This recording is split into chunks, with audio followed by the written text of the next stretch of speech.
Title: When Words Speak Louder. Let's begin with a powerful one: bottle up. It's often used in emotional contexts, but could you unpack it more fully? Where does it shine in real world usage? Absolutely. Bottle up refers to suppressing our emotions, especially negative ones like anger, grief, or fear. The imagery is clear. You're sealing intense feelings inside, like corking a bottle under pressure. In the long run, it's unhealthy. Think of Breaking Bad, for instance. Walter White bottles up his frustrations, first about his financial status, then about his cancer diagnosis. That suppression morphs into rage and ambition. The explosion happens later, but it's been brewing silently. In everyday life, someone might bottle up their anxiety at work until they eventually burn out. It's a classic example of emotional denial leading to disproportionate reactions. That brings us to a natural follow-up: come clean. When someone's bottled things up for too long, they often need to come clean. But this idiom feels more confessional. Would you agree? Definitely.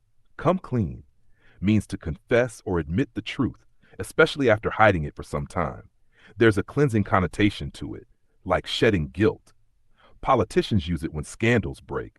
Think of the Monica Lewinsky scandal. Bill Clinton initially denied any involvement, but later had to come clean under immense pressure. In fiction, Euphoria offers a gripping moment when Rue finally comes clean about relapsing. It's emotionally raw. What's interesting is that this idiom often implies both risk and relief.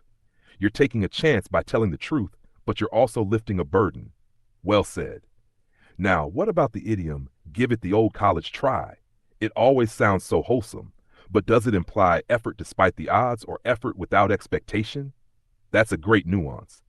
Give it the old college try suggests enthusiastic, sincere effort, even if success is unlikely.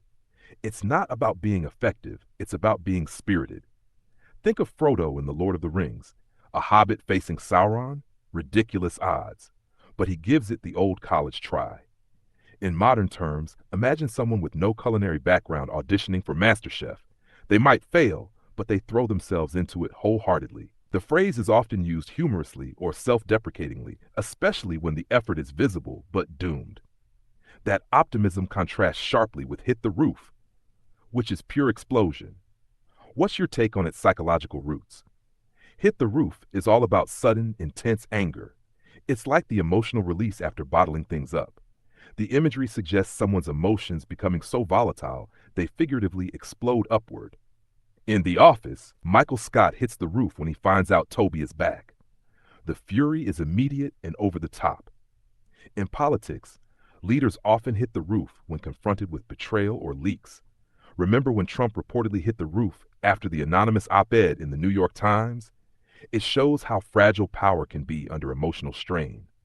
This idiom reveals that anger is often a mask for vulnerability. Interesting bridge to our next one: keep abreast. Emotionally or intellectually, it's a preventative measure. How do you interpret it? Keep abreast means staying informed or up to date, especially in fast-changing environments. It originates from the idea of staying side by side, like soldiers in formation. In tech, professionals keep abreast of cybersecurity trends to avoid breaches.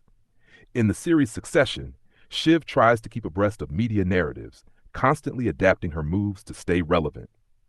It's an idiom that underscores the value of vigilance. Not keeping abreast leads to obsolescence, or worse, blind spots. And when someone fails to keep up, that's when they might lose their grip, right? Precisely. Lose one's grip means losing control, either mentally or situationally.